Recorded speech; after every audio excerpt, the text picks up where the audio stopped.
Հանդիպման օրն ու վայրն անփոփոխ են հունվարի 9 Կոմիտասի Պանթեոն, Փարաջանովի տարեդարձի եւ Փարաջանովյան հանդիպումների ավանդույթը նախ այստեղ կինոպոետի Շիրմաքարի մոտ է հավաքում մշակութային գործիչներին եւ հիշատակի ծիսակարգից հետո արդեն թանգարանում Փարաջանովյան օրը շարունակվում է թանգարանային նորույթների հանրայնացմամբ։ Այս տարի կինոհանճարի տարեդարձը թանգարանը նշում է 2 նոր նախագծով։ Առաջինը 10 անիմացիոն տեսաֆիլմերի շարքն է, որոնք ստեղծվել են Փարաջանովի կյանքի եւ ստեղծագործության հայտնի դրվագների հիման վրա, ինչպես օրինակ Մադամ դը Գոլին, Տարկովսկուն, Մարչելո Մաստրոյանին իր տանը ընդունելու եւ կամ Ռոտերդամի փառատոնում No Smoking ցուցանակով հայտնվելու հանրահայտ պատմությունները։ Թանգարանի տնօրենն ու նախագծի համադրողը փաստում է, նոր ցուցադրական նախագծին մոտեցել են ամենայն պատասխանատվությամբ։ Մեզ համար շատ մեծ պատասխանատվություն էր թանգարանի մշտական ցուցադրությունում ունենալ մեկ այլ ցուցադրություն, որը չպետք է խանգարեր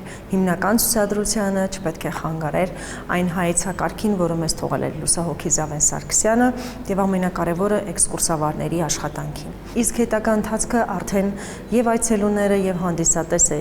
իրենց կարծիքների միջոցով մեզ կփոխանցեն, լիահույս ենք, որ սա էլ կսիրվի նրանց կողմից։ Տարեդարձի երկրորդ անակնկալը Փարաջանովի երկարամյա բարեկամ եւ մտերիմ Կորած Էրեթելի կոլաժ ինքնանկարի ֆոնին գրքի վերահրատարակությունն է հեղինակի համաձայնությամբ եւ աննշան փոփոխություններով։ Այս գրքում Էրեթելին խտացրել է Փարաջանովյան դարաշրջանը նրա զարմանալի կյանքի մեծ ուղեկիցների հայացքով։ Փարաջանովը որպես բնիկ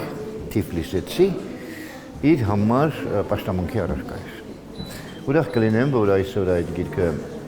նորից հրապարակ գա եւ գտնի նոր ընթերցողների։ Հաճախակի է շփվում Սերգեյ Փարաջանովի հետ, լինում նրա տանը, հա, եւ վկա է եղել բազում եւ զավեշտական, եւ տխուր, եւ պատմության համար արժեք ներկայացնող դրվագներ։ Շնորհավորանքներից բացի նաև թանգարանին մատուցված անակնկալների օր է։ Դավիթ Մուրադյանը թանգարանին է նվիրում Բուխարեստի փառատոնում Փարաջանովի ֆիլմերի կատալոգի բացառիկ օրինակը։ Վերստին պատմվում են հուշեր եւ հիշողություններ եւ իհարկե դարձյալ փաստում են Փարաջանովը պահանջված է բոլոր ժամանակներում եւ տարիները միայն մեծացնում են նրա հանդեպ հետաքրքրությունը։ Հիմա արդեն քննարկվում է նաև Երևանում Փարաջանովյան կինոյի տաճար նախագծի մշտական ցուցադրություն ունենալու հնարավորությունը։ Փարաջանովը փաստորեն հենց մի բաց երևույթ է, ուզում եմ այս տարի շատ հավանական է, որ Երևանում նորից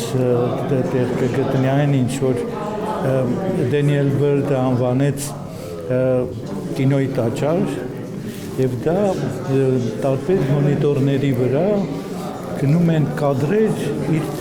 որոնք չեն մտել իր ֆիլմի մեջ եւ պարզվեց որ ուրիշ ոչ մի ռեժիսորի նման բան չէր գործել։ Իսկ սա դարձավ բաց արվեստ։ Իսկ 2026-ը նշանավորվում է եւս մի կարևոր տարեդարձով։ Այս տարի թանգարանը նշում է իր 35-ամյակը։ Ճիշտ այդքան տարի առաջ Զավեն Սարգսյանը տվեց Երևանյան մի նոր կենտրոնի աշխատանքի մեկնարկը, որին վիճակված էր դառնալ մայրաքաղաքի մշակութային այցեքարտերից մեկը։ Նունե Ալեքսանյան, Արտակ Գևորգյան, լուրեր։